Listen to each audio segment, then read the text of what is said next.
Hello ସାଙ୍ଗମାନେ, ଚାଲନ୍ତୁ ମୁଁ ଆଜି ମଟନ ତରକାରୀ ରେସିପି ନେଇ ଆସିଛି।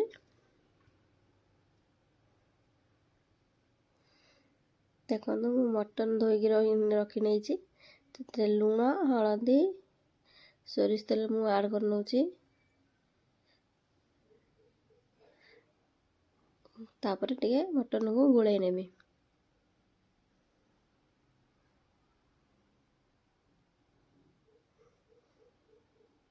ତାକୁ ମୁଁ ଅଧଘଣ୍ଟା ପାଇଁ ଘୋଡ଼େଇ ରଖିନେଲି।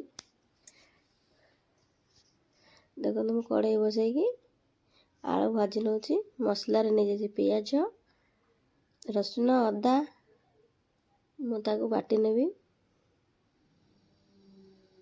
ଦେଖନ୍ତୁ, ମୁଁ ତେଲ ପକାଇକି ଆଳୁ ସବୁ ଭାଜି ନେଉଛି।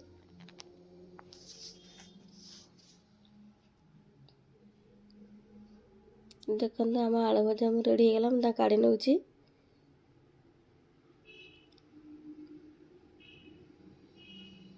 ଦେଖନ୍ତୁ, ମୁଁ ସେପଟେ ଗରମ ପାଣି ବସାଇ ନେଇଛି ମଟନ ତରକାରୀ ଦେବି ବୋଲି। ଦେଖନ୍ତୁ, ମୁଁ ପିଆଜ ପକାଇକି ଭାଜି ନେଲି। ଫାଷ୍ଟ ମୁଁ ଗୋଟା ଗରମ ମସଲା ତେଜପତ୍ର ପକାଇ ନେଇଥିଲି। ଦେଖନ୍ତୁ, ପିଆଜ ଭଜା ମୋର ହେଇଗଲାଣି। ଏଥିରେ ଲଙ୍କାଗୁଣ୍ଡ ପକାଇଦେଲି।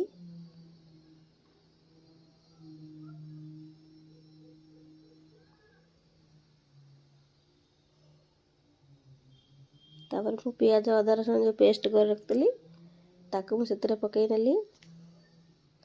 ତାକୁ ପକାଇ ମୁଁ କଷି ନେବି।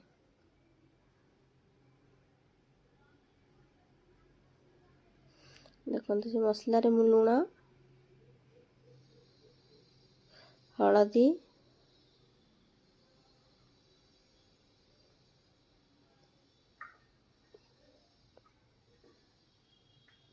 ସେଥିରେ ପାଣି ଟିକେ ଦେଇ ମୁଁ ମସଲାକୁ କଷେଇ ନେବି।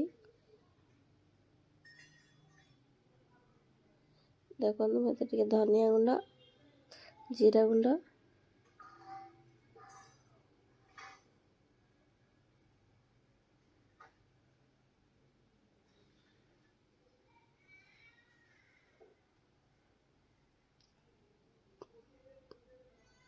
ମିଟ୍ ମସଲା ପକାଇକି ଟିକେ ମୁଁ କଷି ନେବି। ମସଲା ତେଲ ବି ବାହାରି ଆସିଲାଣି। କଞ୍ଚା ସ୍ମେଲ୍ ବି ପଳେଇଲାଣି। ତାପରେ ମଟନ ପକାଇ ନେଉଛି।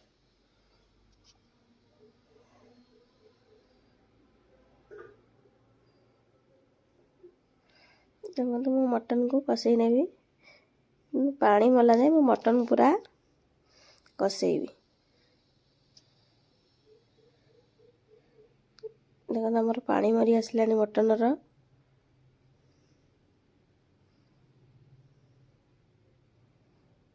ମଟନ ପୁରା ତେଲ ବାହାରି ଯାଏ କଷେଇବେ।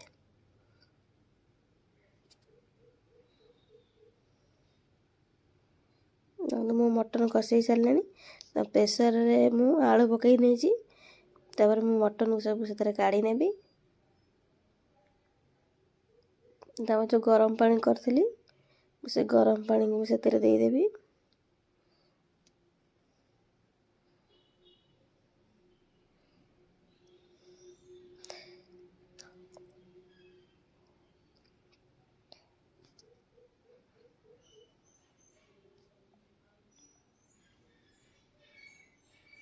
ଦେଖନ୍ତୁ, ମୁଁ ସେଥିରେ ଟିକେ ଗରମ ମସଲା ପକାଇ ନେଉଛି।